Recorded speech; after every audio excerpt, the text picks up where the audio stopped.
Men uchun duo qiling shayxim. Rabbimga nima deng? Oysha meni sevsin shayxim. Oysha seni sevishini juda xohlaysanmi? Juda. Ana ol. Tonggacha o'gir, zikr qil. Nima dey shayxim? Oysha deb sevganingni ismini ayt.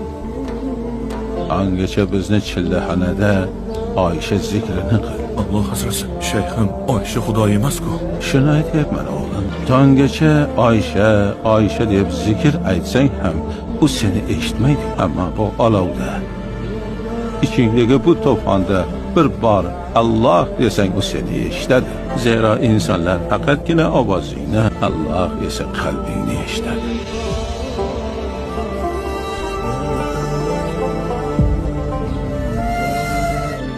İnson sokilnikni o'ziga o'xshaganda topar ekan.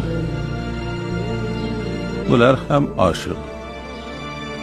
Sen kabi.